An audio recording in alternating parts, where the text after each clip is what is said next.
graphic nature of this program, listener discretion is advised. You're listening to The Everett Lee Show.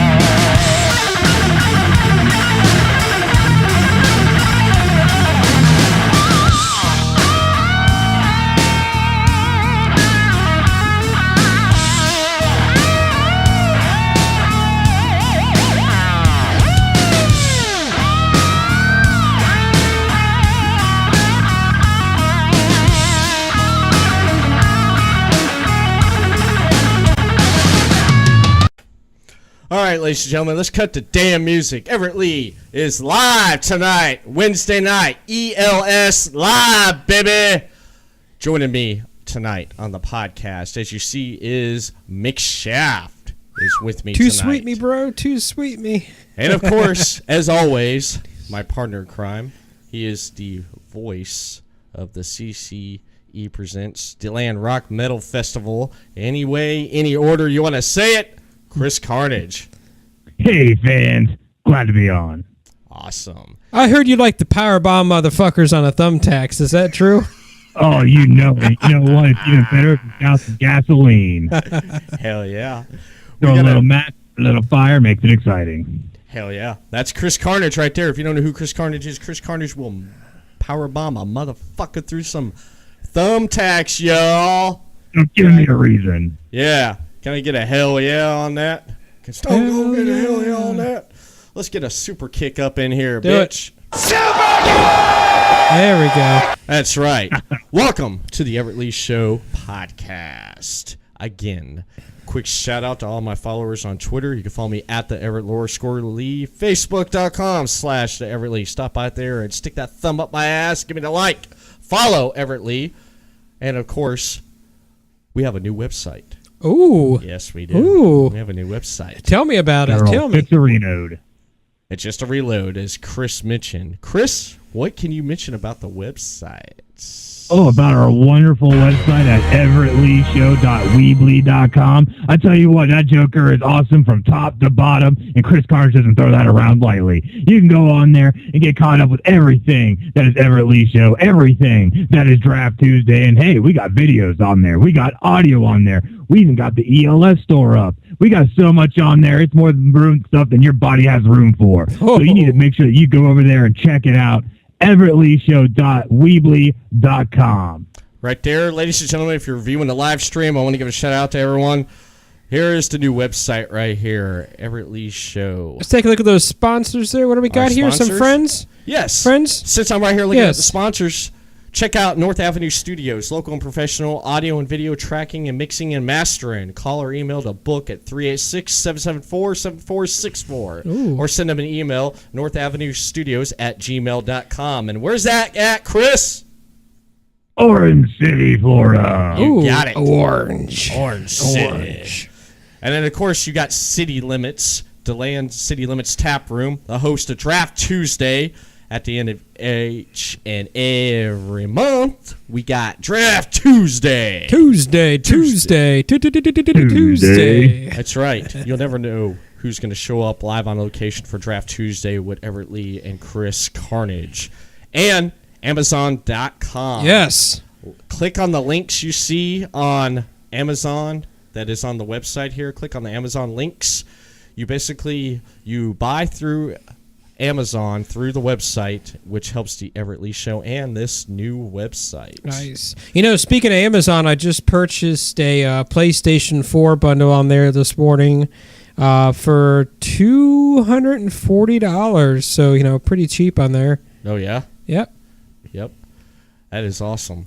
Yeah, Amazon's the best way to go, man. It definitely is. You know, speaking of tap, I believe Mr. Everett Lee and I tonight are enjoying some cold brews here. Yes, we are. In the studio. Let's see what we got here. I've got the Ring Top Conch Republic Key Lime Wheat Ale. Okay, it's take a look. brewed Very in good. Sarasota, Florida. Sounds good, Chris. Let me It see. sounds here. really, really good. What So is I'm gonna it? pop this open here. See if we can get a good look at the can here. It looks like it's got like a conch and some limes on it.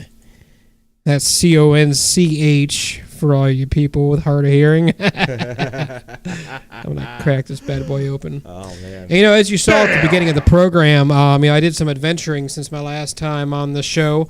Met up with my fellow Imperial troopers and was looking for that rebel base on Planet Hoth, as you saw. And I also got in a little dispute with some Viking warriors and brought back a trophy. I totally, Not decapitated everybody their say that leader. lightly. Totally decapitated the leader here and brought back his severed head to show off. So, Mr. Should be out front Severed on a Head's gonna pike be if here done tonight. right. Huh? Oh shit. I Ah. am spilling all over the place.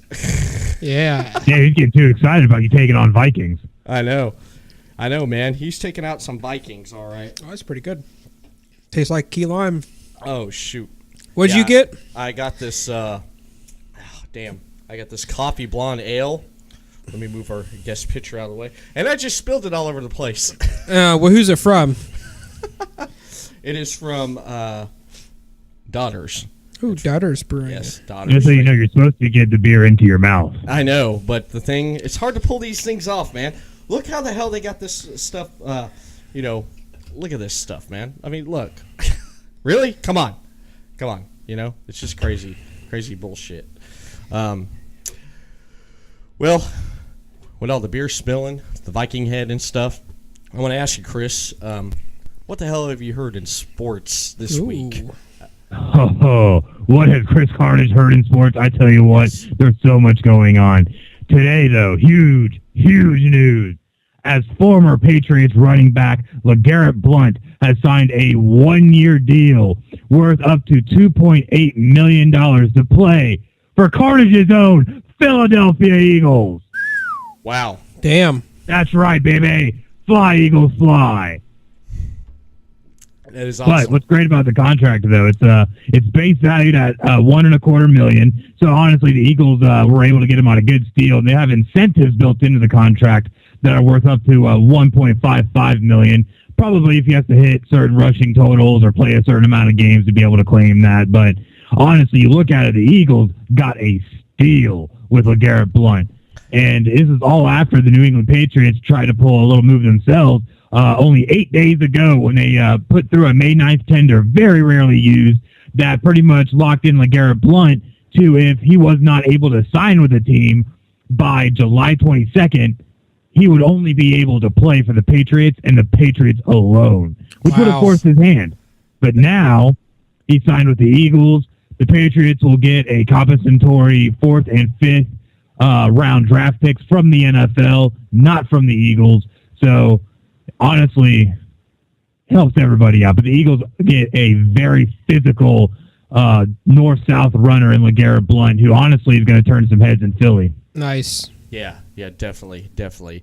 And I see your Boston Red Sox are up, man. They had a hell of a game last night, didn't they? Oh, yeah, we pulled it out 6-3 against the Cardinals. It was a very back-and-forth game. Anybody who watches baseball and knows about the Red Sox knows that their bullpen is kind of hurting right now, especially with David Price still out, still injured. But, hey, sometimes it happens. You just got to deal with it. So hopefully they'll get him back in a timely manner. But still, the Red Sox were able to pull it out against the Cardinals and get a nice quality win there, especially seeing how most of the rest of the division also won their games yesterday. So it keeps them in the hunt for the AL East. Yeah, definitely. My Tampa Bay Rays actually did good last night. They played against the Cleveland Indians up in Cleveland. They won. They won that game last night, 7-1. Second inning, they knocked out 2 home runs, and then Dickinson freaking knocked out two home runs for the night. And then I was upset about Evan Longoria striking out. He struck out about 3 times last night. I was upset about that though. But by the 7th inning, man, they already had about 6 runs in, and Cleveland only had 1. And I know that they were gonna, that was it. I mean, there had to be some kind of miracle for like the Indians to catch up with them. But well, what's crazy about that though? You want to talk about people that need to be getting on a comeback? Yes. The San Antonio Spurs were flat out embarrassed last night. Oh, After losing game one and giving up a 25-point lead in game one. They were not even in the game yesterday, losing by 36 points. Jesus Christ. They lost 136 to 100, putting Golden State up 2-0 in their series. And honestly, they're hurting very bad about Kawhi. I think they're having an issue also with Ginobili at one point. San Antonio is reeling bad. Damn. I've always been a Chicago Bulls fan, so. I know. I playoffs are happening. Baseball, it's starting to basically everyone's trying to get in their grooves now, and things are really looking up with what's going on in baseball. Basketball playoffs, like I said, football, a lot of stuff's going around with like who's going here, who's going where, and it's going to be interesting once football season really does start picking up. Yeah. Oh yeah. And who wins the playoffs, and basically, what's crazy about it? What's crazy about it is that you have so many players that are still out there that are big-time players. For instance, Darrelle Revis is still available. Now, that is a lockdown premium corner that someone's going to end up getting for a year or two at a premium price.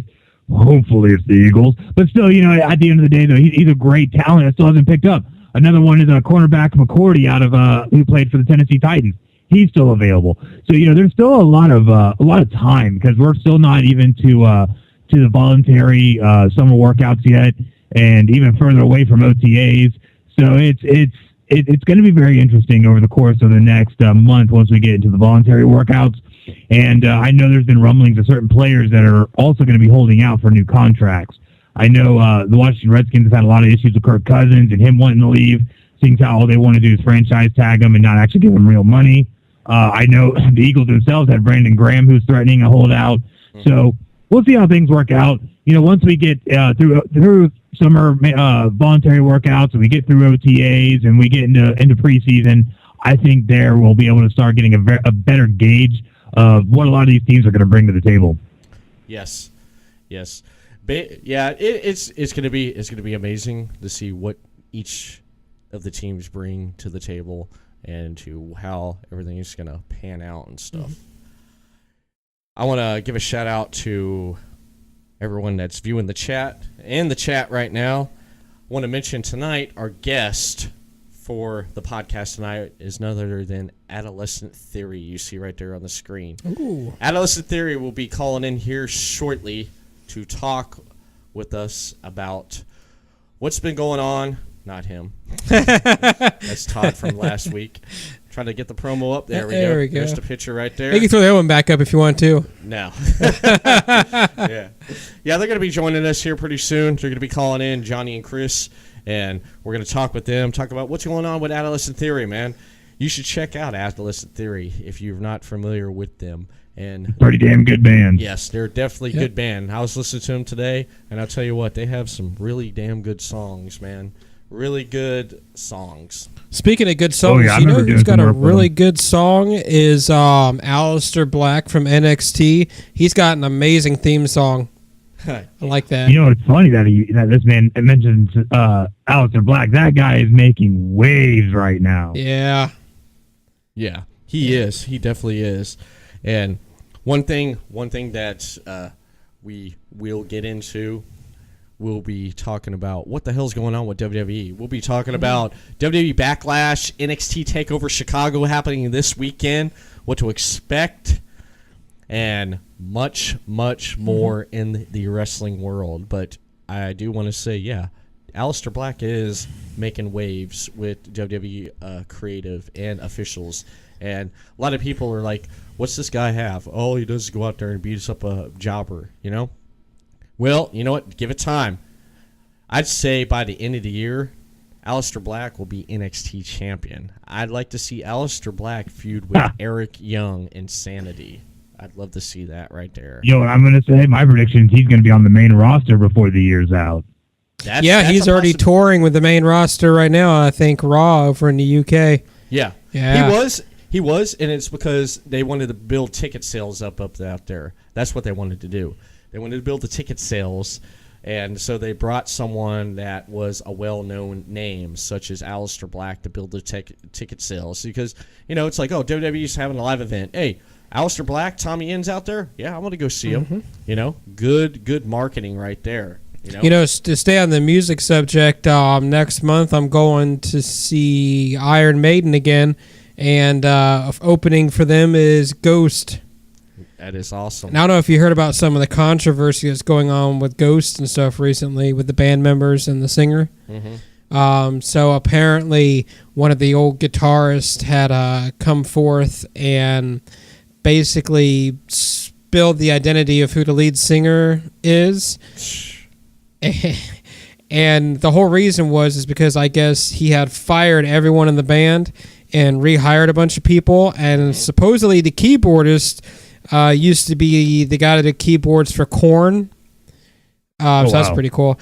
But so all the members filed a lawsuit against the vocalist because he apparently was not sharing any of the band's profits with the other members. He was kind of hoarding it to himself. Jeez, that's crazy. Wow. That is freaking crazy. But, all drama aside, though, I like the music. I like the band, so I'm going to continue to listen to them. I mean, there's plenty of bands in history that, I've gone through stuff like this. I mean, look at, Creedence Clearwater Revival. Same thing. I love CCR. Yeah. I do too. I definitely do too. So, I mean, I'm not going to stop listening to them because of that. Yeah. I mean, there's, stuff that happens. You heard about what happened with Five Finger Death Punch. No, I don't listen to them. I don't know. Yeah, they're having some drama there too. A lot of bands are having a lot of drama nowadays, though, which I don't get. Yeah, it's like just work together, create music for your fans, and enjoy what art that you're creating for the masses. Just enjoy it. Speaking of which, I'm trying to get myself like a country western rock band together as we speak. I think that'd be pretty sick. That's crazy. I do want to mention again on the chat there, you can check out and support the Everett Lee Show on the bottom of the page right there. Patreon. Head over to patreon.com/ELS _DT to help support the podcast. You become a Patriot member, you will get the audio version of the podcast on Thursday instead when it is released on Friday. Yeah, so 24 hours early. 24 hours early. You'll get that before anybody else with show notes. So be sure to support the Everett Lee Show at patreon.com/ELS _DT.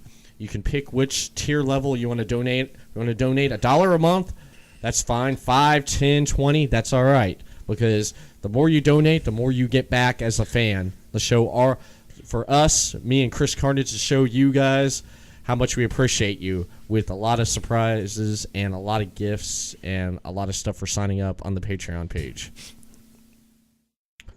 Can't even get clearer than that, can it? Nope, that's pretty clear. Damn! I know. Can I get a super kick in there too? Because. Yeah, you can. Just because you just super kicked the whole advertising stuff right out of the water. Yes. Yes. Yeah, buddy. Yep. We were patiently waiting for Johnny and Chris Reynante to call in and talk about what's going on with Adolescent Theory. We're patiently waiting for them to call in tonight. And well, on a side note, I do have a little bit more sports news. Okay. It is apparently Gisele Bündchen, the wife of Tom Brady, has gotten Tom Brady into a little bit of hot water. Uh-oh. Oh, shit. Uh-oh. Oh, yeah. And apparently they had a sit-down interview with her where she kind of let in reporters on their life and their marriage, the normal things you're probably going to talk to the wife about. Right. But she kind of ended up letting slip that Tom Brady has been suffering concussions she almost let it slip probably every year, or however the time frame would be, but said that he also most recently had one last year. Now, what makes this interesting that if you look through his injury reports over the past, his entire career, he has never had a listed concussion, nor has been pulled, and this puts him in a very special situation because with those kind of comments, Now the league has already commented on it and said now they're going to look into it. They've already contacted the NFL Players Association, who's also going to look into it, because now they're going to get with the Patriots medical staff and just kind of take a look at what's been going on with Tom Brady. So this could actually end up shedding a lot of cloud on his future playing. You know, a lot of people have been expecting him possibly to play a few more years. At one point, Tom Brady came out and said, hell, I'll play 7 more if I can. But not only that, at the end of the day, this will throw a lot of shade when it comes to his playing future. I think it's going to end up like, if you recall, when WWE started what the fuck is that? you know, cracking down on concussions after the whole Benoit incident and stuff. You know, they put in place, you know, all kind of new guidelines and testing, and a lot of times, you know, it came out that they were masking the fact that, you know, somebody had a concussion just to keep them going. So I have a feeling there's going to be a lot of people that's going to get in some serious shit over this, you know, especially if you're lying about, you know, concussions and stuff. I know, man. I know. Oh, yeah. You know, what's the next thing that's going to happen? We're going to have another, you know, Benoit tragedy in the NFL with somebody. I mean, the last thing, you know, we want to hear is somebody like Tom Brady, you know, who takes out his family and then himself in his gym, you know, at their house. I mean, that's the last thing we want. Yeah, yeah, definitely. Most definitely, man. I mean, I think that, you know, this needs to be seriously investigated, and NFL itself needs to really look at its concussion policy and really start, you know, coming up with some better guidelines and rules as far as, you know, how the players are tested, how they're treated if they do have a concussion, you know, to really kind of protect these people. Because, I mean, that's like life-threatening stuff right there that, you know, concussion can happen to you. Yeah, it definitely is. There was actually a Japanese wrestler. I think he's in New Japan. I think it was about 3 weeks ago. He like legit headbutted another wrestler, and during the matchup, you can see it. And he kind of had some blood kind of going down his face, like, you know, he legit bust himself open. Come to find out that he suffered a major concussion from it. And the actual right side of his body started tingling and going numb. Currently, he's like in the hospital getting tested, and they're not sure if he's ever going to be able to wrestle again or gain full feeling back in his body because of a concussion. Right. Damn, that right there, that sucks. I wouldn't want that to happen to anybody. Definitely would not want that to happen to anybody. Yeah, that's something. Yeah, definitely not. Just because, you know, those kind of injuries, they get so serious. Do you ever have a concussion, Chris, when you were wrestling? I did. The worst one I ever had, I took, this is probably actually almost 10 years ago exact. I took a steel chair shot to the head that actually split me wide open. And it left a dent in my skull and about a 4 to 5 inch laceration. And yeah, I had a mild concussion from that. All I remember after that was going and laying on the stage for the show. And people were like, oh my God, Chris Carnage is just laying on the show. Should somebody be checking on him? So I was laying on the stage, lay there for about 10 minutes, people trying to get me up, all that. I finally get up and walk to the back.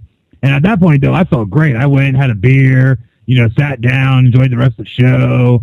But, you know, it gets real serious because when I played football, it was just about the same, but I ended up becoming voted to the All-Star team for the league I played in. And I took a nasty shot, helmet to helmet, side of the head, which has become a real big issue also in football with headhutting and concussions, that I ended up with a sprained neck, a pinched nerve, and a mild concussion from that shot alone. And that one, I know, messed with me pretty bad after the fact. So, but that was at a time as well where, you know, this was just starting to become something that people were noticing. You know, CTE is only something within the past 10 years that's become a thing, that people know what it is and have attempted to diagnose it. Problem is, though, that especially with CTE, you can't diagnose it until you're dead. So, you know, it just kind of depends. Mm-hmm. Yeah, it does. It kind of does depend. All I can say, one thing is that the chair shots that I saw in the ROH War of the Worlds does not compare to anything. Well, they were more or less just throwing the chairs at each other instead of whacking them in the head, like they used to. So probably a little less force on it, but they were probably using some, staged chairs to where, it may not have been as tough as steel hitting you in the head. Yeah. Yeah, the ROH pay-per-view was freaking crazy, man. It definitely was crazy. What was your favorite match on there? I definitely would have to say my favorite match was the 6-man tag with the Briscoes and Bully Ray. That match was freaking awesome, man, because they were in the same building where the ECW, like One Night Stand, happened and stuff. That's ECW stomping ground. So Bully Ray was there at home, and they're right there in New York. It was just freaking awesome. The Hammerstein Ballroom. Yeah, the Hammerstein Ballroom. Good old Hammerstein. Yeah, oh yeah, it was great. It was great, Chris, man. It was freaking great, that six-man tag match. And speaking of matches, we got a call coming in. Oh, snap. Hello, caller. You're live on the Everett Lee Show. Yes, hello. How you guys doing tonight? Awesome. Who am I speaking with? You were speaking with Johnny from the Adolescent Theory. Yes. Oh, snap. Oh, snap, right. That's right, Chris. Ladies and gentlemen, joining us on the podcast tonight from Adolescent Theory is Johnny Reynante. Am I pronouncing it right? Reynante, you got I said absolutely. it right. Hell yeah. Yeah.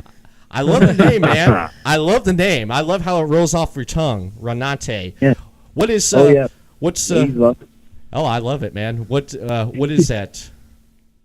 That is Filipino, often confused with Italian, but it's Filipino. Oh. Interesting. That is interesting. That is. I love it, man. I do. I love it. Right on. What are you guys up to tonight? We are kicking back, drinking some brews, talking about some sports and wrestling, and waiting for you to call in and ask you some Having your questions. wonderful mug on.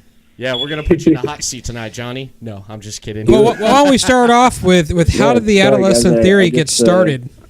Lost a little bit of track of time, but glad I could talk to you guys tonight. Absolutely. Oh, Glad to be on the show tonight. Awesome, man. Awesome. McShaft had a question he wanted to ask you to start off things. I'll let him go ahead and start off with the questions. So how did the Adolescent Theory get started? How did you all meet up? How did you come up with the idea of forming a band? Absolutely. I think we got started back in 2012, and I'll tell you, it's an interesting story. I was sitting in a McDonald's in Altamont Springs, and all I had was a laptop, and I was using their Wi-Fi because I couldn't even afford Wi-Fi back then, but that's how I started. I remember it was Valentine's Day, and I started the Facebook page, which is like a big deal if you're a band, your Facebook page. So I started the Facebook page on Valentine's Day using McDonald's Wi-Fi, and since then we've grown. Since then, I can afford Wi-Fi now. The band's grown quite extensively since back then, but it started out with me and my brother in an apartment over there off of Crane's Roost in Altamont Springs, and we were just kind of this acoustic thing, and we were trying to do, two brothers just trying to make positive music, just some good feeling music. And something like Blink-182, we get often compared to Blink-182 a lot as far as what our sound is. So it was just that, us doing that in acoustic guitars back then. And then we kind of got some friends together and, took it one step forward and took it into electric. And things have been kind of growing and growing every year since then. We've had some pretty outstanding opportunities come our way. In a short period of time, we're very, very lucky. That is awesome, man. That is awesome. Chris? I wanted to ask you, how did you guys come up with the name The Adolescent Theory? Good question. It is. I came up with the name, and it's kind of deep, man. Get ready for this. Get ready to go scuba diving here. Ready for the heavy. The Adolescent Theory means this: when you're younger, when you're a child in your adolescence prime, you can do anything. The world is infinite to you. It's not a straight, tunnel vision line to the end. It's completely open. It's before the bills. It's before the stress. It's before reality almost. When you're little, you can be an astronaut. You can be a doctor. You can be anything, brain surgeon if you so fit and see yourself to do so. But then as you get older, through school, through college, through all these, courses that you go through, they tell you to take tests, and they say, oh, you can do this, but you can't do this anymore because this test says you're not good at that.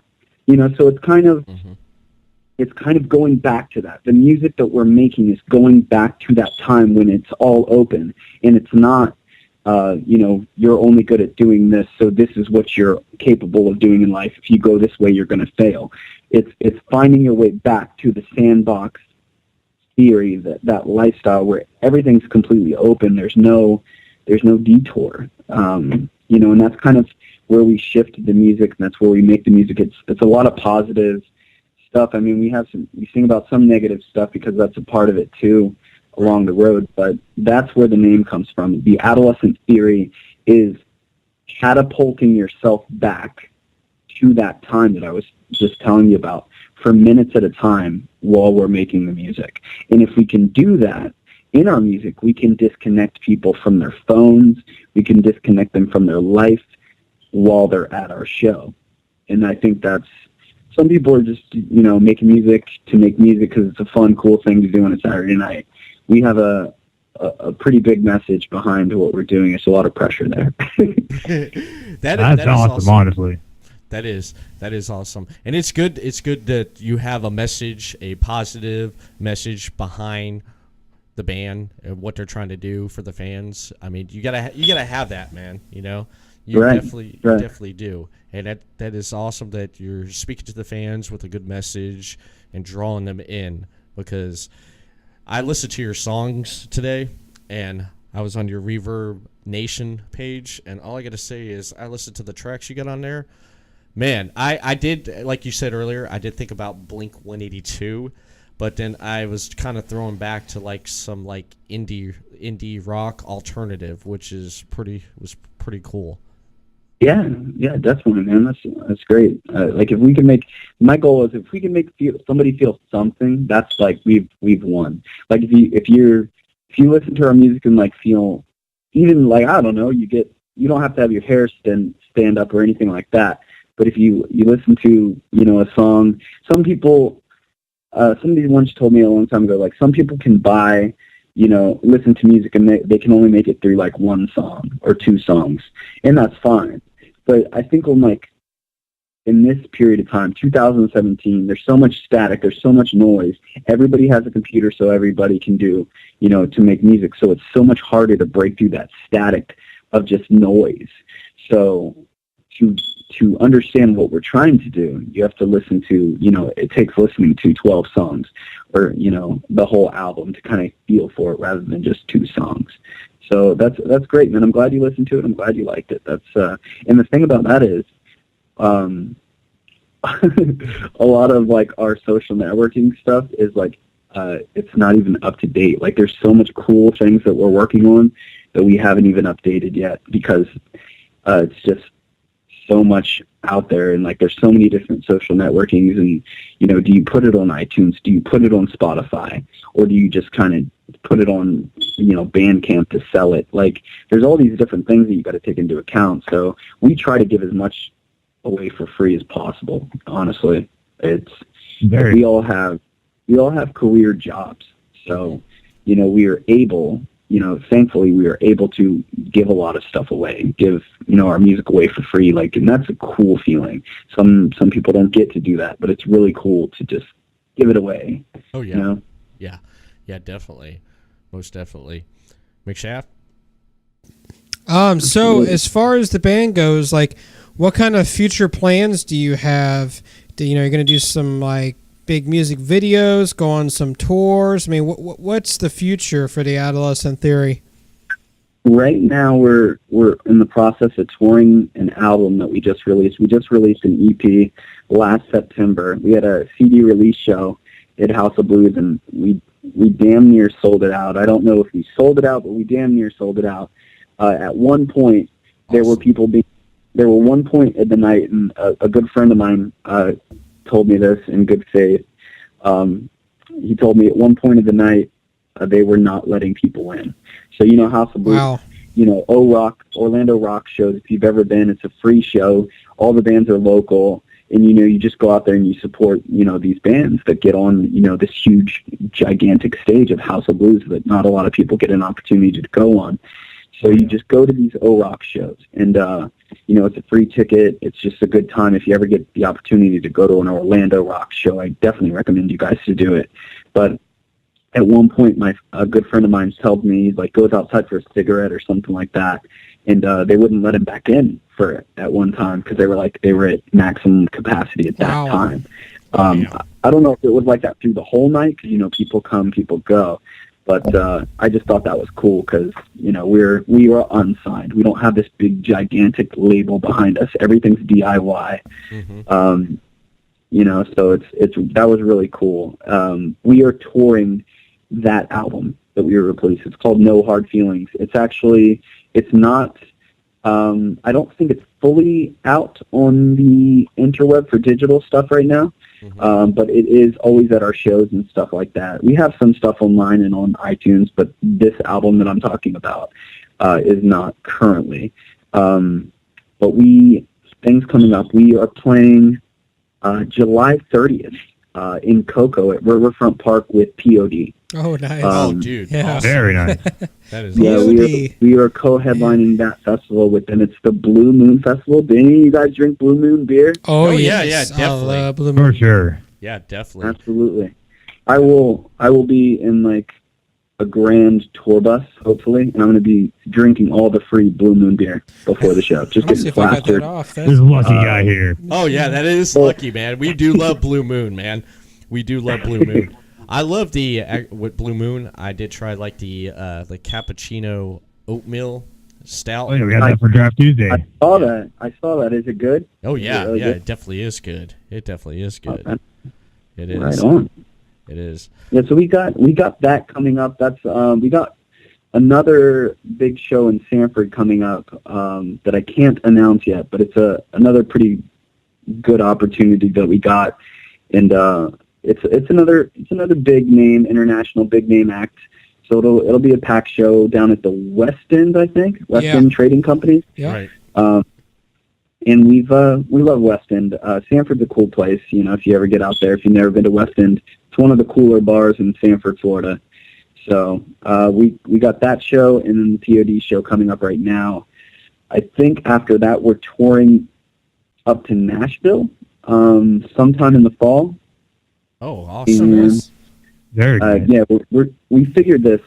Nashville's supposed to be this big, all you read about and all you see about, in the media. Nashville's this big music thing with all, it's a lot focused on country, and all this country comes out of Nashville. But a lot of rock and a lot of our style of music is happening in Nashville right now. So we're gonna get up there and stir the pot, make some noise, piss some people off. That's what we're after right now. There's that, and I think shortly after that we're supposed to go to California, but that's still up in the air. That is awesome. Yeah, I did hear about Nashville because a lot of people, like you said, it is true. A lot of people think it's I'm going to Nashville. It's you become a country singer. It's no, there's a lot more going on in Nashville besides country music. You're from Tennessee, aren't you? It's I so spent some crazy. time out there. It is so crazy. Yeah, it is. The atmosphere is from what I'm told, it's just lining the streets of just bars and live music, bars after bars. So if you love alcohol, it's the place for you. But if you love live music, you can't go, a mile without just live music. So, which is cool. It gives exposure. There's a chance to be heard. You never know who's walking in. So, right. Yeah, we're really excited about getting out there. We don't go very far from Florida this yet. As I said, we're still unsigned, so we travel around mostly Florida, just doing our thing, and it'd be good to get out, for a little while. Oh yeah, it's always good to get out. It is definitely good to get out and For sure. And go to different places and draw in more of an audience, draw more fans in, and let people know that you're out there, man, and let them know what you're doing. One question I wanted to ask you was, what type of guitar and setup do you use?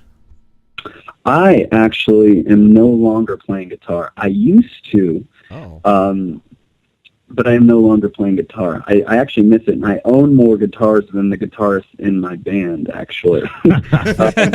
But I own. Here's the thing about me. Like you can call it my band if you'd like to, but I own a lot of different instruments. I own 2 drum sets. I own a violin that I've never played. I own a xylophone. Like, I own all these different things that have nothing to do with like our so-called genre, but I just buy them because I like to experiment with different sounds and different things. But if I had to say, I'm a big fan of Gibson, and as far as amps, I'm a big fan of Marshall amps, and I do like Fender amps. Old school Fender amps always sound like a good garage band, like punk, to me. They do. I do like Marshalls. I know a lot of people that use Marshalls for like a more like heavy metal, more metal rock sound. They use Marshalls, but Gibson is a really good guitar. They've been around for forever. And of course, like Fender, the old Fenders. You're right about that. They had that old kind of garage sound, which was pretty awesome. We actually have endorsements too. This would be like the perfect time for my band if they were here to like shout out the names of our endorsements so that like we could give them that plug. But go ahead. I believe we are endorsed by Jericho Guitars, and that is like my brother, the rhythm guitarist of this band. He plays Jericho, and that's all he wants to play. It's a very like snazzy guitar. It's like the best way I can describe it. Like, you have some guitars that are just like simple, and then you have some like that Johnny Cash plays that are like these monstrous guitars. Oh yeah. The Jericho guitar is pretty like it's just fitting. I don't know. And they all look cool, you know. Oh yeah. But they have a great sound. They have a really good sound, Jericho guitars. They do. And Heck yeah. Chris? Yeah, one question I did want to ask, I know you did an event recently, a very interesting event at that, where there was a joint music wrestling show that you did with Atomic Wrestling Entertainment. What can you tell us about that? Oh, yes. Atomic Wrestling Entertainment. I have known Alex for a while, and Felicia, I've known her for a while. They are good people. And if you like wrestling, I grew up watching wrestling. WCW Monday Nitro parties was me, man. Back in the day, that was where I was at, man. Nitro parties with the Nitro girls, man. Yeah. So, yeah, buddy. That is awesome. I always liked Hulk Hogan, man. I think my brother was a Sting fan, but we were like always at that one point, it was like NWO Black and White versus NWO Wolfpack, and like we would feud brother like against it. But so I've always had wrestling, in my past, and we used to like come out to the music, and we'd have like, I don't know if you guys have ever seen that. At one point, it was real big, like the backyard wrestling videos. Mm-hmm. Yeah. Oh, yeah. I got a couple of those still. Yeah. We would do that. That was probably based on us. We would break these old tables and stuff like that. We do all this crazy stuff in our front yard with our neighborhood kids on a dirt road and a popka. Right. And it was a really cool time. So all of that is when I had a conversation with Alex, and he was like, "Hey, I'm kind of doing this thing now with this wrestling thing, and it's great, and it's starting to pick up, and it's such a good thing. Like, we went to it, I watched the show. It's so freaking entertaining. Like, oh yeah, it's just you're there and you can get into it, even if you've never watched any kind of wrestling, and you know people always have something to say about it. There's always that crowd, but it's just so cool. Like, you can immediately, like, 2 people come out, you don't know who they are, and you can immediately kind of get a feel for who you want to win and why. Mm-hmm. Like, even if you don't know their names or nothing, seeing them for the first time. That was my experience. So I'm having this conversation with Alex, and he says, "Hey, do you want to perform?" And I was like, "But where would we be? Like, in the show, like halftime or something like that?" And he's like, "Yeah, like half the wrestling show will go. Then you guys just go out and do whatever you want. And it was this really cool thing that it was WrestleMania was the same week in Orlando, so I was already excited for that, and I was like, wow, this would be cool. I've never even thought that we would be able to, perform at a wrestling event. And I actually got in the ring, which a part of me got really excited, not going to lie. I did it. I literally, ran and, rolled in the ring, and first thing I did, I ran, and I got up on the turnbuckles, and I did, Steve Austin, beer in the air. What? But instead of a beer, I had a microphone, but it was the same thing, pretty much. Oh, that is cool. That is awesome. It was a really good time, though. We had a lot of fun. It was the only show I think we've had in a couple of years that was an all-ages event. Mm-hmm. And I'll tell you this before you ask me anything else. There was one, perfect moment of that night. There's this little girl, this little red-headed girl, and you can find it on our page. I think somebody filmed it. But she was so excited, this little, 5-year-old girl. She was a redhead, and she was so excited of our music, and she was dancing to it, and she was just really enjoying herself, being, so young and just hearing music and dancing, and she was just having a ball with her family. So what we did, we went over and we, gave her free CDs. We loaded her with everything. We gave her CDs, shirts, signed, everything. Oh, nice. And she was just, she lit up, man. It was a really, really cool moment to be, in a band. And that's what it's all about. In the time that we've been in this musical journey, we've had good times and bad, just like with anything you do. But it's times like that come on a rare blue moon. So I was really, really glad that we got to do that show with them because of that. That made it. It was already a cool night, but then that happened, and I was like, God, I'm so glad we played this show. I got to stand on turnbuckles and sing my songs to a bunch of people in a wrestling ring. It was very cool. That is awesome. That's awesome. Badass. That is. Yeah. That is. So since Chris was telling me you were a wrestling fan, and you played at the Atomic Entertainment Wrestling over WrestleMania weekend, and I was like, dude, that is so awesome because of the people coming in there just in Orlando just for WrestleMania and a lot of stuff going on, and being there and being a part of that. I wanted to ask you, I want to throw a wrestling question out there. Are you looking forward to NXT Takeover Chicago on Saturday and Backlash on Sunday?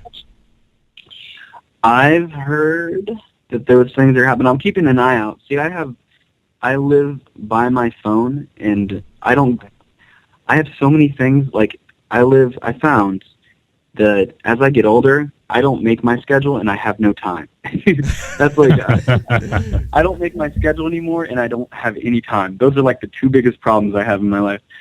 So I have all these cool things, anything like that. I try to make a point to text message myself so I remember, these things. But yeah, man, those are. Glad I'm not the only one that does that. Yeah, no, oh God, and I'll text myself, and I'll be like, when the hell did I do that? I've done that so many times. It has to be done, otherwise you will miss out on great opportunities. But no, that's going to be exciting. I'm stoked about both of those. I'm really happy about that. It's going to be exciting. Oh yeah, it is. It's going to be one hell of a weekend, especially on Saturday. I'm looking forward to that. And oh yeah, I mean, and Sunday Backlash, there's some matches I'm looking forward to. You following on Raw and SmackDown? Do you follow those closely? When I have time. When you have time. When we're out, when I have time, I literally have they may have a better app. I find out about all the crazy stuff that happened through YouTube. Yeah. I literally follow the people who follow that very, very closely. So then when I go through my YouTube, because I'm subscribed to those people, mm-hmm. They fill me in. They fill me in immediately. Very nice. Cool. That is cool. So that is the key. So if ever you are disconnected from anything or just have so much on your plate, you can't even see what's in front of you because it's just it's a mountain. Mm-hmm. Subscribe to somebody that's sitting on the side of the table so they can fill you in on what's on the other side. That is a good piece of information. That is good. That is good.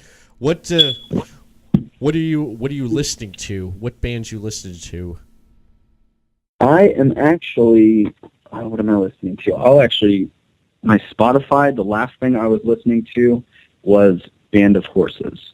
And they're actually coming to House of Blues soon. Do you guys know Band of Horses? I've heard of the name before. I'm not too familiar with them, but I've heard They're the like name the before. strangest band I've ever come across. Like the lead singer's like very, very southern, and he's like almost like if you looked at him, you thought he's like a redneck, to the core mountain man. Mm-hmm. But he has like a really like genuine voice. He's very cool. That's what I was listening to today when I was driving to stay sane. I listened to Avenged Sevenfold, Volbeat. Yes. I do love. Let's see. I do love the Supervillains. Some local love there. I do love the Supervillains. There's another one in Cocoa actually called Breathing Theory. Cocoa or Melbourne. You should look them up. They're called Breathing Theory. They sound a lot like Breaking Benjamin. Okay. That's cool. I like Breaking Benjamin. Yeah. I definitely Me as do. well. Yeah. I try to, honestly. I mean, I love the radio, and I love, the whole thing. When you're in a band, you try to support the radio because you eventually want to be in the radio. Right. But like I try to like look out for a lot of the local bands and kind of, shift those up, and just kind of pull each other up as we're going up the ladder of this local band, trying to step it out. Mm-hmm. But let's see, all time favorite bands. Let's see, probably honestly Pink Floyd. Okay. Pink Oh, wow. Floyd. Very nice. That is awesome. All time favorite. I don't know about you, and my girlfriend Allison does this too. Like we can just literally like throw on like Pink Floyd and just like drift. Like just be sitting in a room, and there may or there may not be something like a burning, illegal drug happening. There may or may not.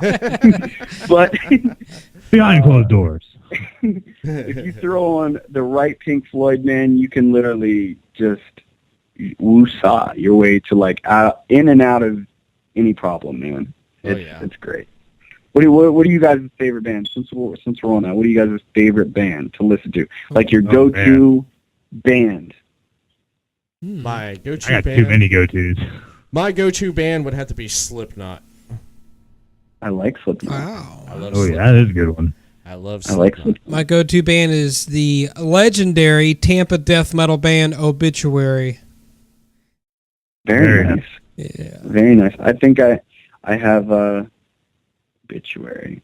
I think I had an Obituary shirt.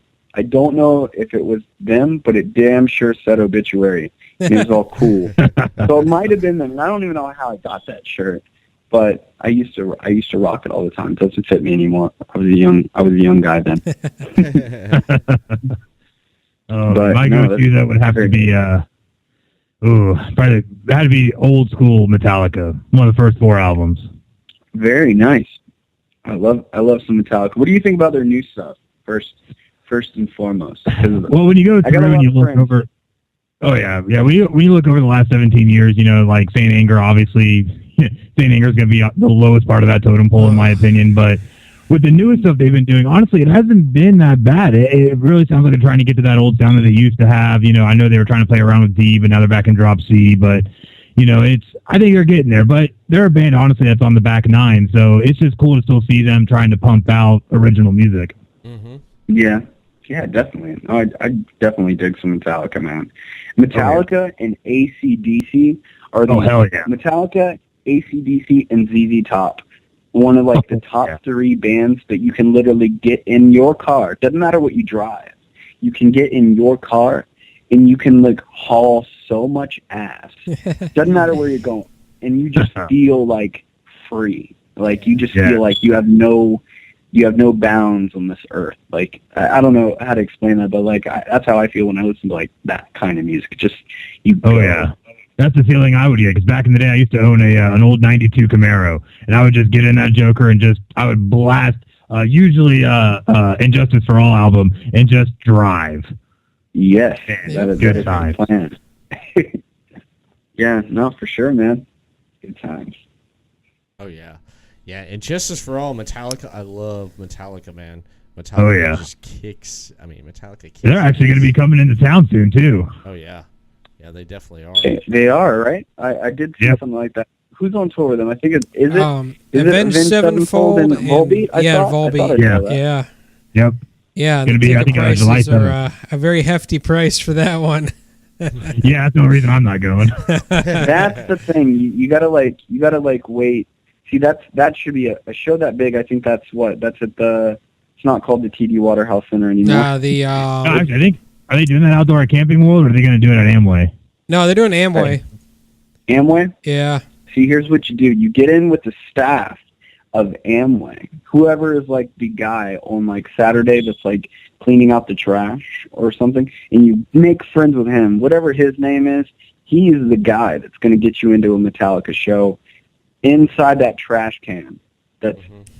He's going to sneak you in there. You might have to slip him 50, whatever, but you go in there, the trash bag is on top of you, and you are safe and sound listening to Metallica. Well, it's And just then like, this is not too low for Chris Carnage. Chris Carnage would do that. like last year, I went down to Fort Lauderdale and I saw Maiden down there, and it only cost me like $40, which wasn't bad. I got standing room, and then after waiting outside for about 3 hours, I got in, and I was literally 5 people from the stage at Maiden.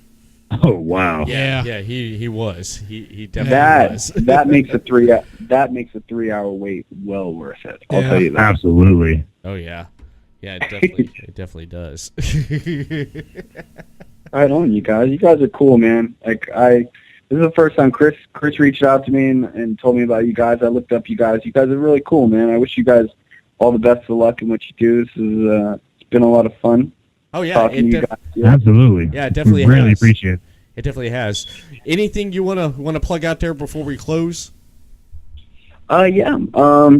Check out the Adolescent Theory if you have a minute or you have an hour. If you're waiting at an airport and somebody is bugging you, just put in your headphones and check out our stuff. The newest stuff that I was talking to you about on our EP release called No Hard Feelings. Again, it's not for sale anywhere. You have to actually come to our shows to get it. We're guilt trippers like that. But you can listen to the stuff on YouTube. We just shot a music video called Memento Mori back in December, and we shot it here in Orlando partly. It was at Club Vintage, which was a cool place. We shot half the music video there, and then the other half we went to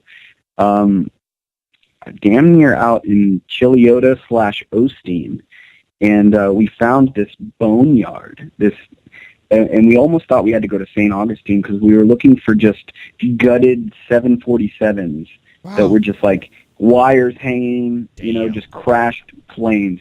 And we found this place in Osteen that were very kind to let us, film there for a day or two, and it worked out. We were like climbing on these old, jets and just like filming this music video. So it's called Memento Mori. It's the first single off that EP that we released. We released it on New Year's, that music video, and it got like, I think 50,000 views on YouTube in its first week. Damn. Very nice. For a little bit of promotion, it went a long way. So if you guys can check out that, for the most part, if you like that song, you'll like everything else we do. Awesome, man. Absolutely. Awesome. Thank you. No Thank problem. you for coming on. Thank you so much. I appreciate you coming on and talking with us. You're awesome, man, and I cannot wait to see what else that you put out there, man. You and the band. No problem, you guys. You guys have a wonderful night, and give them hell. Oh, we All right. will. Oh, yeah. All right, guys. I'll catch you later. All right, I'll catch you later. Take Thanks care. for calling. Bye. Bye-bye. Well, ladies and gentlemen, that was Johnny Reynante. Did I say it right?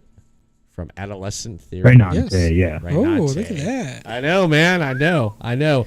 Let's get into some wrestling. I know we've all been itching to get into some wrestling here, some So wrestling you talk. know it. Oh yeah, we can definitely get into wrestling. I will mention this, guys. You saw the post I put up on Facebook over. It was actually last week. You know which post I'm talking about? The cedar post or the Double backflip. Nope. NXT came to Daytona Beach. I Oh was there. yeah. Yeah, I was there. I definitely was there. Forgot about that. Yeah, that was pretty cool because I saw some pics. yeah. What'd you guys think of the pics I put up? You know what? When I first saw Cassius Ohno, I was like, "Oh snap!" Yep, He saw Chris Hero. It's like fuck. Yes. Yes. in his very large glory. The first question I asked him when he sent it to me was, "How hard did he elbow?" Oh, he elbowed pretty hard, man. He definitely did. Oh, dude, he has the elbow to elbow. I tell you what, watching him, because I've seen Chris here before. I've met him in person a few times, and we actually almost booked him for a show like 10 years ago. But he was a lot skinnier. He looked really good, really agile. Loved the look. The whole Chris Hero gimmick.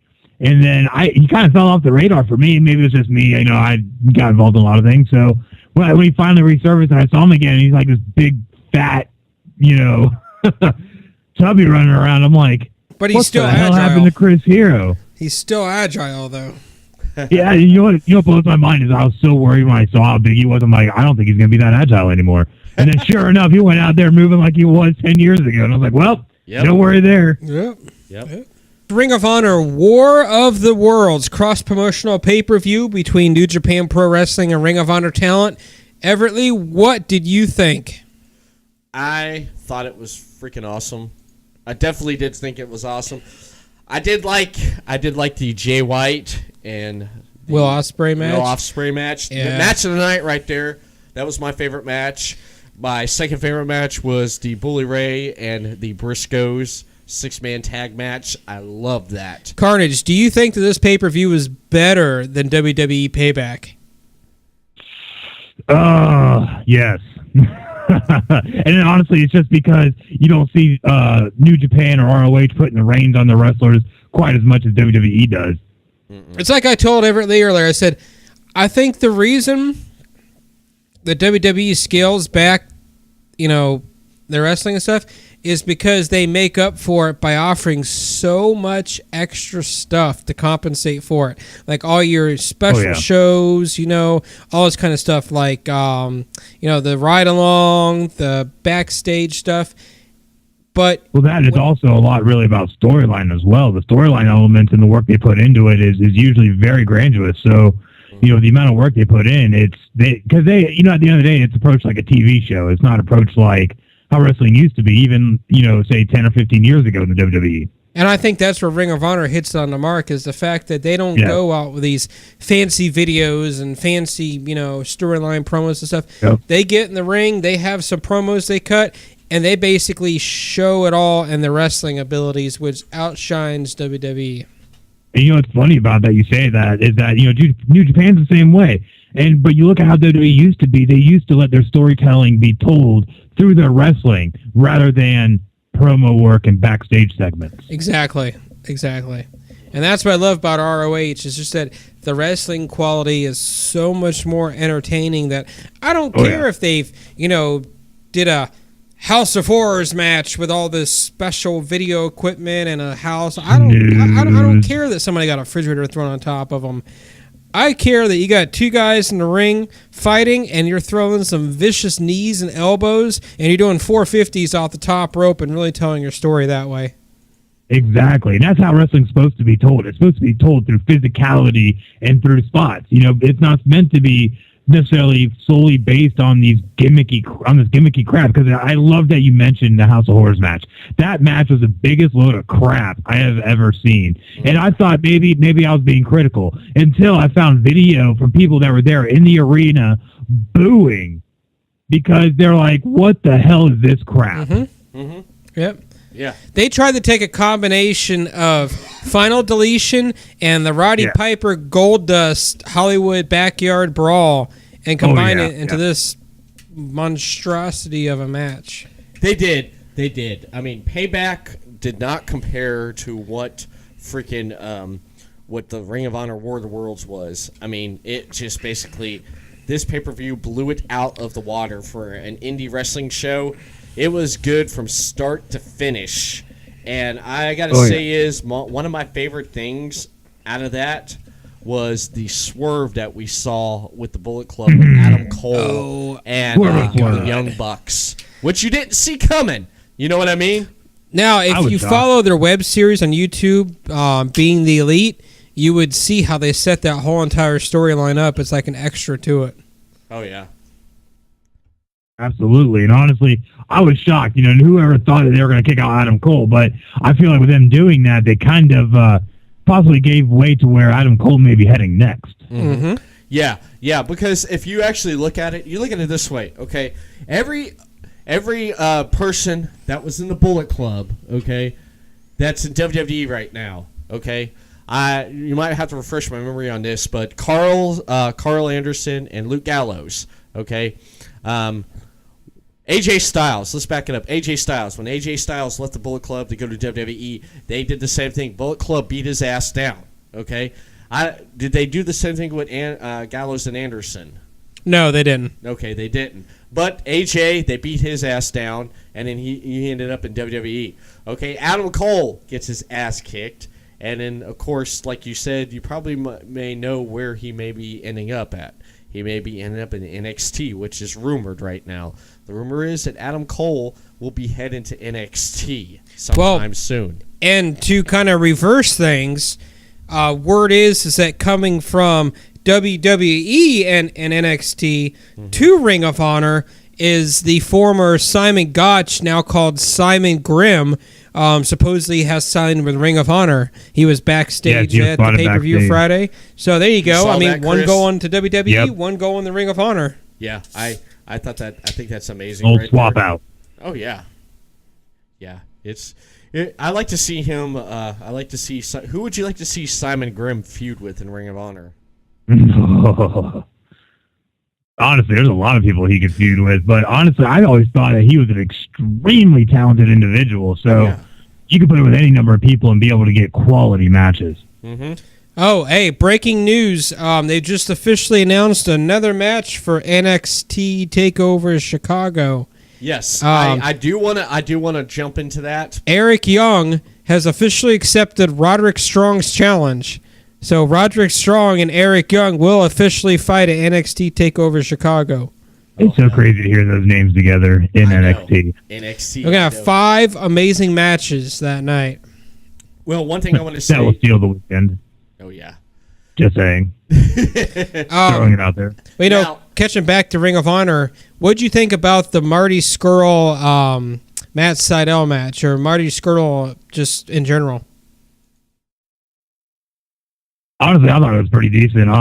It was also great to see him end up joining the Bullet Club. So there's just so much happening at ROH. I always felt like ROH has been in that proverbial spot where they're kind of stuck to where they're almost there, but they don't quite get there, you know? And I don't mean that in their quality, but just for them, like, being able to become more mainstream than they currently are. I think that's the best thing about it. Everybody's been waiting for somebody to step up. That's the best thing about it, in my opinion, is the fact that they haven't become mainstream, that it's the cool thing or like the popular thing to watch it because it's not mainstream. Because you won't see it on, big TV channels all the time and get burnt out on it. Mm-hmm. I mean, they are on TV and they are featured regularly, but just like you said, they still are like in that position where they're not seen as like a fully mainstream product. They have that undergroundness to them still. Right. You know? Right. And it's still used, and as is evident with Adam Cole, among others, is that it's still a stopping point for a lot of indie talent before making the jump to what I guess you could quote-unquote call the big leagues. Yep. So, ROH is in a very advantageous position because no matter how you look at it, a lot of big talent's going to want to run through there at some point, especially with TNA doing what they're doing. Nobody wants to go there hardly anymore ever. So, you see a lot of guys trying to hit ROH before making the jump to WWE. Well, it's just like with Lucha Underground. I mean, they're still, not a mainstream company, but, they're on Netflix now. They're on a major network, but they're only doing seasons. So you don't see it all year long.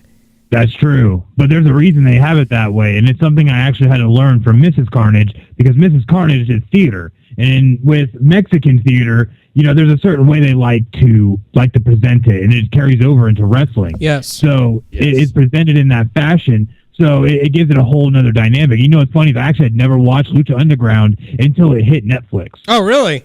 Yeah. Oh, and wow. I've already run through the entire first season. It is amazing. Wait till you get to the second and third season when they start introducing the 6-man tag team titles, which is what New Japan and Ring of Honor started doing after. Just wait. Oh, yeah. There's one little tidbit I want to throw down, though, about Lucha Underground that I'm very happy about, just because it is an individual I got to meet with and work with on a card, and that is Son of Havoc, a.k.a. the one and only Matt Cross. Yeah. M-Dog 20. Yep. And that man, I met him, and we worked a show together back, it was the summer of 2007 in Castleberry. We did a show called Florida Hotness. And he is just an amazing talent. He wrestled a man named Arba who came down from the Northeast that I've known a long time. And they just worked an amazing program together. Actually, I think it's still on YouTube, so if you get a chance, go try and look it up. But amazing talent. And I'm just glad to see him doing something, especially after everything that happened with Tough Enough. Yeah, definitely. Yeah, most definitely. My favorite wrestler on there would have to be Pentagon Jr. I love him and his brother Phoenix and what they do. My Prince Puma. Oh, dude, Ricochet? Oh, my God. Oh, yeah. See, that's the best thing, too, is that with Lucha Underground, a lot of the talent on there, is in the indies, but you just don't know it because of the masks and everything. So they can portray multiple characters, and they can cross-promotion work, too, as well. Oh, very easily. Yeah. Very easily. And that's the thing, like I said, a lot of people don't know Son of Havoc is M-Dog. Right. So, and how the Monster Mantanza is Jeff Cobb. Exactly. Jeff Cobb, that is a wonderful worker. Oh, my God. Dude. We won't even get into Jeff Cobb here tonight. We could do possibly almost a whole show just on Jeff Cobb. I know, right? Yeah, we could. We definitely could do a whole show on Dude, that. we need to get like Jay Lethal or like Jeff Cobb on the show. That'd be sick. I guess I might have to try and reach out. We could get someone like that. Didn't you say you used to work with Jay Lethal? Yeah, I had interacted with Jay Lethal, not in the ring, sadly, but way back. We're talking probably 12 years ago at this point.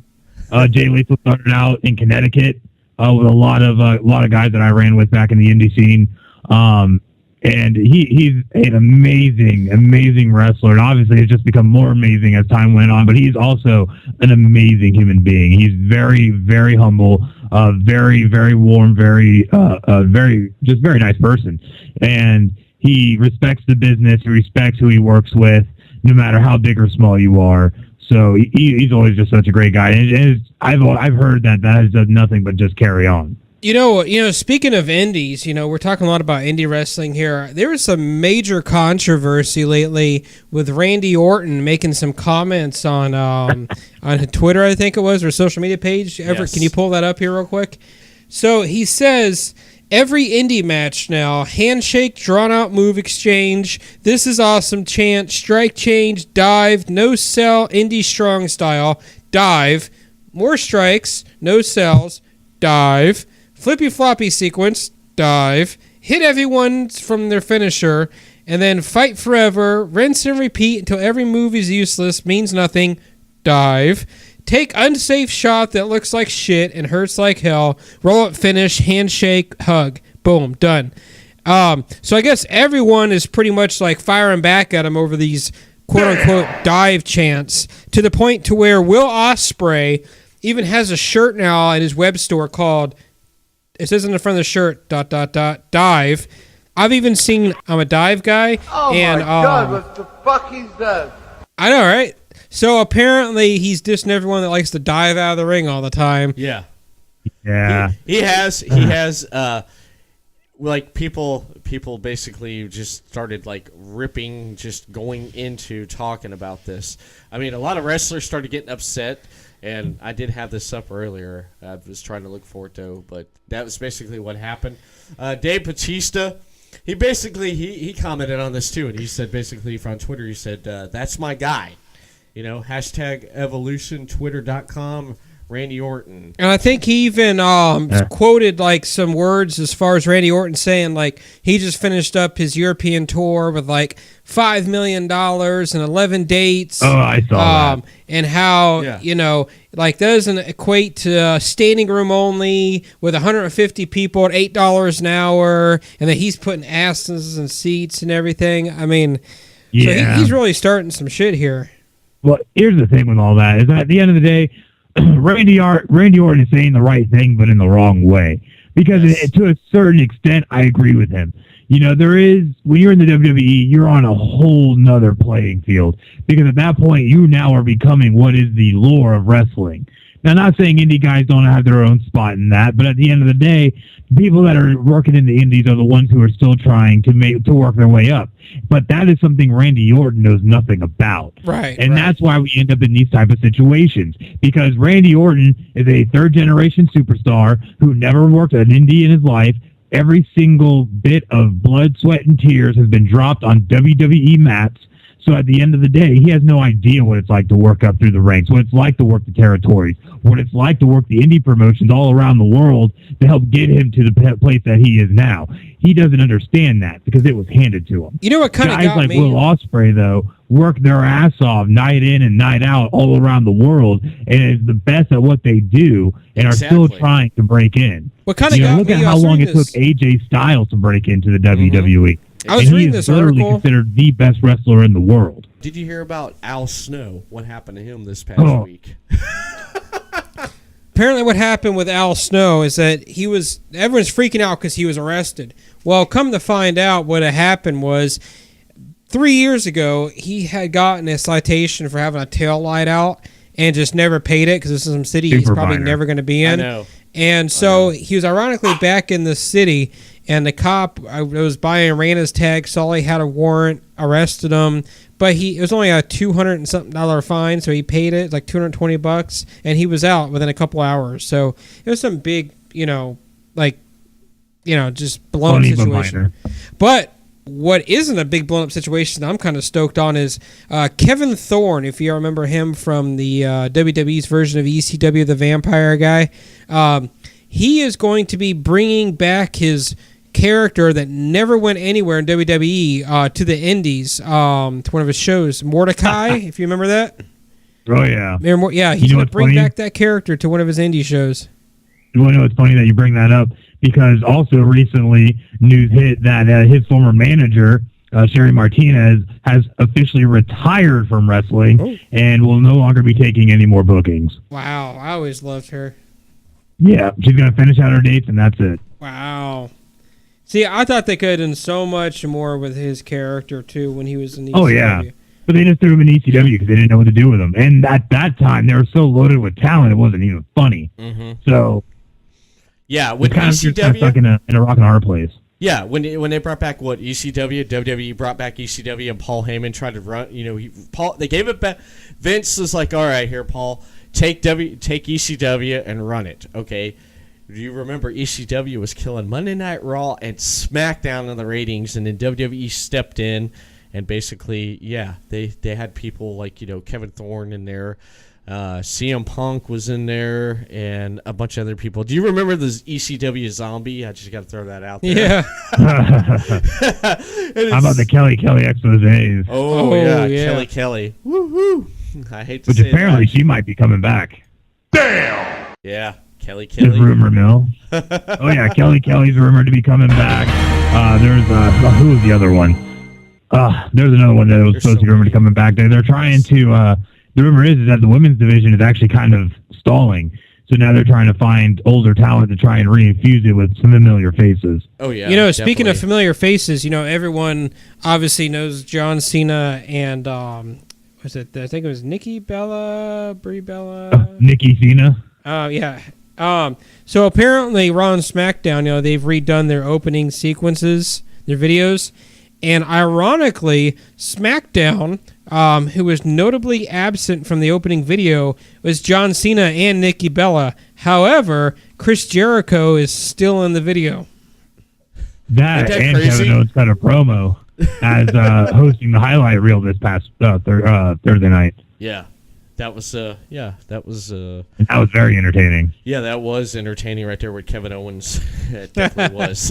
Good old Kevin Owens. And you want to know something about, since you brought up SmackDown there, Chris? Apparently SmackDown has been really dropped in the ratings. Because of Jinder Mahal. Yeah, because of Jinder Mahal. And you downgraded AJ Styles. Like, everybody loved AJ Styles. They needed AJ Styles to be up there. This crap of Randy Orton is, nothing against Randy Orton. Randy Orton is a good talent. No matter how much crap he talks, no matter what he does, he's honestly still a good talent, and he feels reinvigorated to wrestle. Yes. But at this point in his career, he is a guy who needs to be used tactically to be able to put over younger talent or guys that need to be really in that main event scene, like AJ Styles. Mm-hmm. Exactly. And since you mentioned Jinder Mahal, Randy Orton, I want to throw this out here. We'll talk about this real quickly. WWE Backlash is this Sunday. You have Randy Orton versus Jinder Mahal for the WWE Championship. Guys, I want to start with you, Chris. Who do you think's going to walk away with that championship, Orton or Mahal? Honestly, it's funny. All it's going to come down to is whether they're going to make a fan decision or a business decision. If WWE makes the right call, Randy Orton will walk out champion. If they go business, it's going to be Jinder Mahal. But sadly, dude, go ahead, finish, Chris. It's going to be Jinder Mahal. Jinder Mahal. Okay. I think Orton. I think they're going to have him keep the title, and then I think they're going to kind of build him up as a viable champion, and then they're going to move someone over to SmackDown and challenge for that title. Like, they might move Bobby Roode up and have him challenge for it, which would be pretty sick. Or, someone over from Raw to SmackDown. Like, for instance, Rusev. Okay, Rusev's coming back. I mean, you never know. He might even challenge for it. Yeah. Yeah. That's a good theory. That's a good theory right there. Here's another good theory if you think about it. Rusev wants a title match. What if they give the title to Mahal and then Rusev basically challenges Mahal for the title? You're going to take. That's what Rusev. I think will happen. You think that will happen? Because of geography. It makes sense. Yes. I still want my theory to happen to where Bobby Roode comes in, helps Orton keep the title, and then you have the glorious RKO reign start. I love that. Oh, that would be really amazing. That would be really amazing. But you know what? The only way you would see that is if Bobby Roode loses the title. And I think he will. Yeah. And then I think what's going to happen, he's going to lose it Saturday. He's going to show up on the pay-per-view Sunday, help him, and then they're going to do a buddy-buddy thing, glorious RKO, and then Bobby Roode will turn on Orton. Well, you know what? Talk about Bobby Roode. I do want to get to that. I do want to get to that here in a second. Hold that thought. AJ Styles, Kevin Owens, United States Championship match. Chris? Honestly, I love AJ Styles. I love Kevin Owens. I think they're both amazing talent and amazing on the mic. Mannerisms are great. Everything they do is gold. AJ Styles shouldn't even be in this match. He should be wrestling for the title. But like I said, it comes down to a business decision. I think AJ Styles will go over because I think they're going to keep AJ Styles in this position because I don't think they're going to bring Bobby Roode up yet for anything dealing with the title. I think they're going to try and put AJ Styles in the U.S. scene, make him champ, and have Bobby Roode come in and beat AJ Styles. That's a good theory. That's a good theory. Yeah. And that way AJ can upgrade back up to the main title scene. There you go. Owens going to keep it. With Kevin Owens. Owens is going to keep it? Yeah, he plays such a good heel. They're going to have him keep that U.S. title for a few months and really kind of just further build up his character. I think I like to see AJ win the title. I could see him winning the title and basically taking it further and doing like John Cena did with the U.S. title with an open challenge and someone coming up or someone that's already on the SmackDown roster and trying to take the title from AJ Styles. What else is going on? We got the tag team match. We got the Usos versing Breeze Dango. I'm definitely starting this one off. I'm gonna have to say the Usos are gonna keep this one. Yeah, definitely. I say they are too, but you know what? I got to give it to Breeze Dango. They honestly have been upping their game when it comes to their promos. I watched one the other night where act like they're in a police station and all this kind of stuff, and honestly, it was kind of entertaining. And it's just great to see them even getting a shot on a pay-per-view at the tag title. So who are to them, but guess what? You guys are walking home empty-handed. Yeah, they're walking home empty-handed. And then you got the welcoming committee in the women's division, Natalia, Carmella with Ellsworth, and Tanita versus Becky Lynch, the SmackDown Women's Champion Naomi, and Charlotte. Who's now face? Yes, who's face now? I'm gonna have to go with Team Lynch, Naomi, and Charlotte on that one. I personally couldn't give a shit who wins or loses about that. I don't have an opinion on it. That's what I'm saying. The only kind of news in this match is that for some reason Charlotte is face. So Miss Robotic is a face now.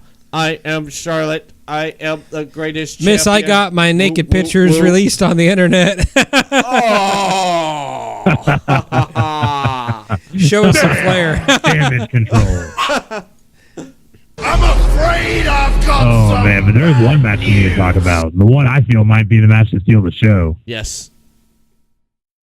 Shinsuke Nakamura versus Dolph Ziggler. Oh, yes. That's another one. Yep. Shinsuke Nakamura. They're calling He's him on the the poster. artist. They're calling Shinsuke the artist.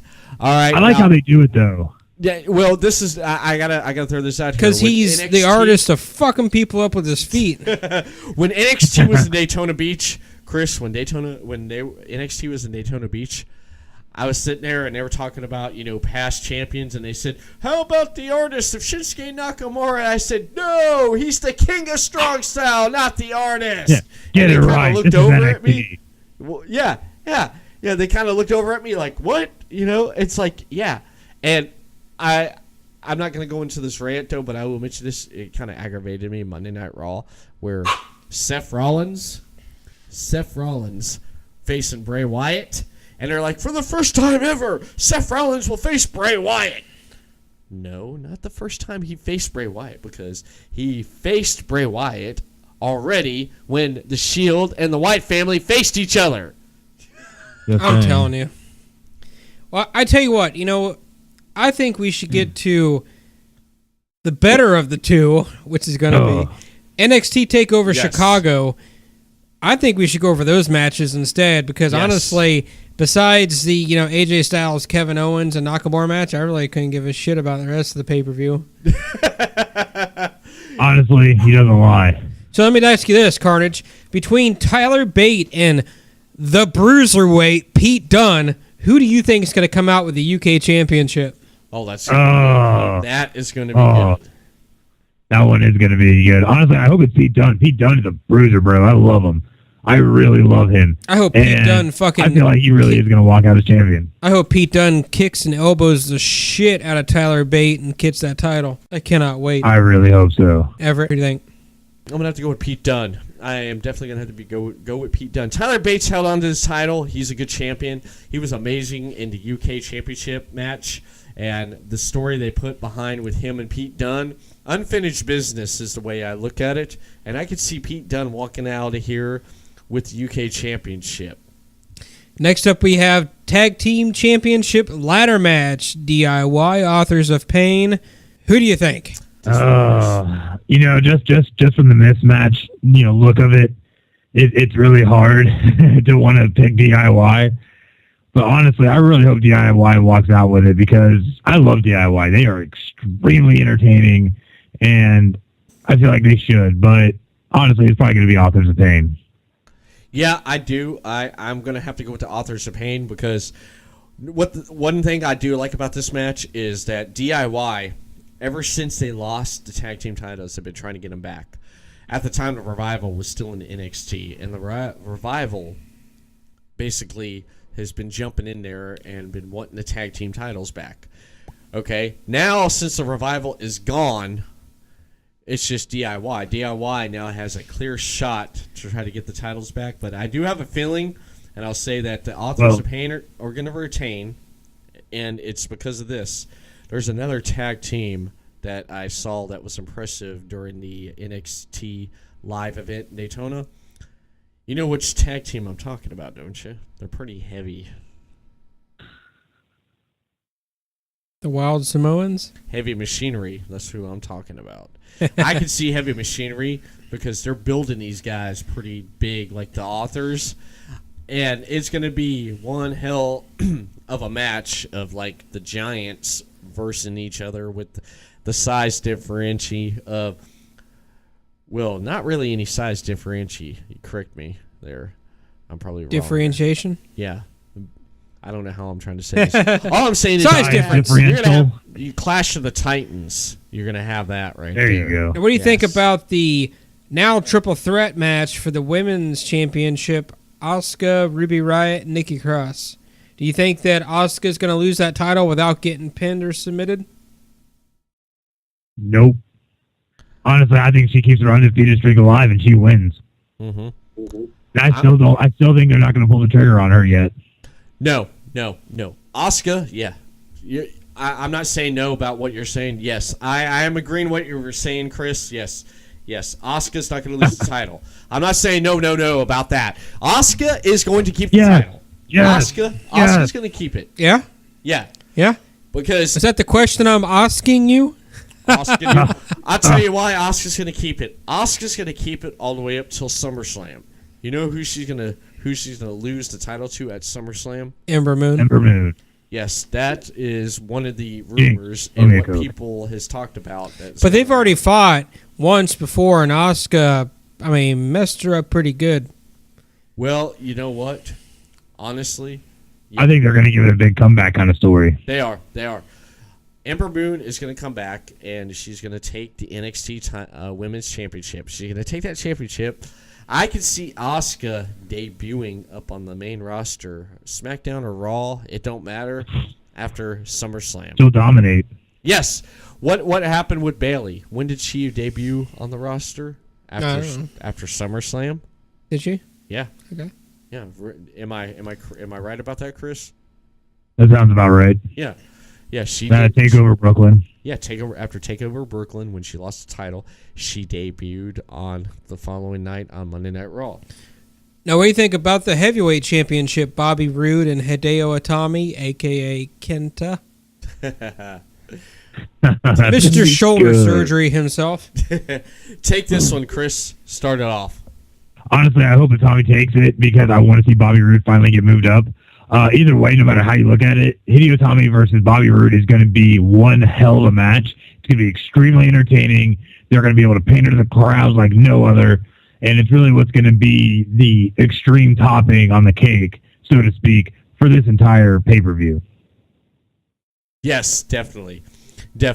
I could say this. That I believe Hideo Itami. I think they're going to give him the title.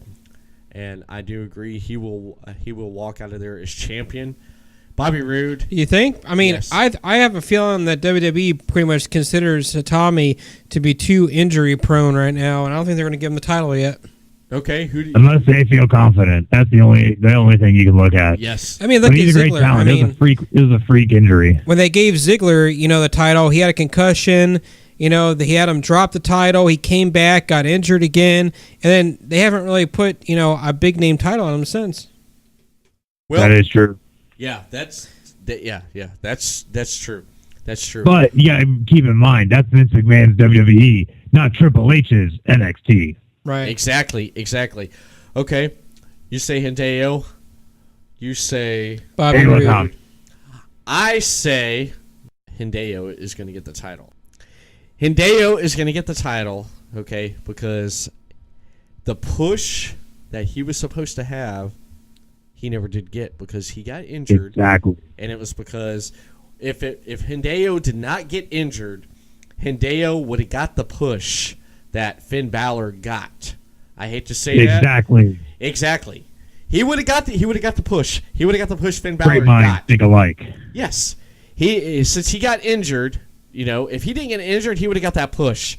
We would have been. And then he would have been probably the first-time Universal Champion by now. Who knows? Yes. Because look at how much time and money that NXT Triple H put into getting Hideo Itami signed to NXT, and then having Finn Balor come in. What they were doing there for a while against who was it? Was it the Ascension? Yeah. Yeah, that's right. That's Yep. right. When the Ascension was actually a badass tag team and not some freaking jobbers on freaking SmackDown. Come on now. That right there, that was pretty damn good. That was good storytelling. And Hideo getting hurt maybe I could see Hideo moving up to the main roster. I could see Hideo holding that title, the NXT title there for a while, and then someone like a Roderick Strong or maybe an Adam Cole, baby. Baby. He actually isn't coming. He's actually booked for a few more Ring of Honor shows and then a couple of big indie shows. So we probably won't see Adam Cole in WWE for a little bit. Probably not till maybe end of the year or beginning of the year, you know. So everyone's I think he might come in as soon as SummerSlam. They're expecting him to jump ship right away, but I think he's booked up till at least, I believe, September, October. Well, of course, like I brought up a while back ago, Chris, they had that 90-day thing, you know, with like talent and stuff, you know, coming to WWE. But I could say this. I could say that, yeah, Hideo Itami's going to walk away as champion. He's going to walk away as champion. Then I could see, basically, I could see someone like Roderick Strong challenging Hideo for the title. And then eventually, like maybe Aleister Black challenging him for the title. And I think Aleister Black might challenge for the title, but I don't know if he'll ever even hold it. I think he might end up being fast-tracked. Yeah, just like Kevin Owens. Like Kevin Owens, but not as actually getting hold of the title, like NXT champion. That is true. I mean, Hideo Itami and Tommy End or, you know, Aleister Black, I mean, that would be a hell of a match right there to have. Oh, yeah. Oh, yeah, it definitely would be. Hideo Itami and Aleister Black. It would be. That'd be sick. Have you know, Aleister Black win the title, have him hold it for maybe like a month, and then have him drop it and get shot up to the main roster. Exactly. So, we got a pretty good program, man, for this weekend. We definitely do. Oh, yeah, the best part about Takeover Chicago, Jim Ross is going to be in the announce table with Nigel McGuinness. That is going to be awesome. And that's going to be a good combo. That is going to be a good combo. And I do want to mention Friday at 3 p.m. on the WWE Network, they will air the UK special with Tyler Bates defending his UK championship. And on commentary, you will have Nigel McGuinness and JR Jim Ross. Well, I think our time is up. I think we got some pretty good... We do have one more thing we need to mention. Yes, we do. Good old Draft Tuesday, May 30th, 8 p.m. at City Limits Tap Room in beautiful D-Land, Florida. Make sure that you come down and check it out. It's going to be an amazing time. And they have a new drink special for this one, half off all draft beers on tap. Every draft beer on tap is half off, all of them, every single one. So make sure you come out and join us. It's going to be a great time, and we're going to have a lot of fun. Keep mum's the word on the guests for right now because we'd like to keep people hooked. So make sure you come out. It's going to be an awesome time. And if you get the chance, go over to the Chris Carnage page at Facebook.com/Chris Carnage Official. Go to the events. Look at Draft Tuesday for May 30th. And go ahead and say that you're going. Yes. Yes, you must say that you're going. You must say here, that you the are 30th? going. You must. Yes. I might actually be there. Said so. Yes. I might actually be able to go to that. Well, that'd be awesome, McShaft. You might actually see me there. That would be awesome. That'd be awesome. I tell you what, Jimbo just started it last night. I went down, enjoyed it. We had a great time, great drinks. They got a new bartender up there, Casey. She's amazing. So come up, hang out, have a great time. A lot of the drafts are only going to be about like $250, $350 for amazing draft beers, including the Dude Stout that we had at Draft Tuesday last month. Oh, yeah. Definitely. I do want to mention, my damn dog keeps barking at me. Hush! Whoa. I got to do that. I had to do that.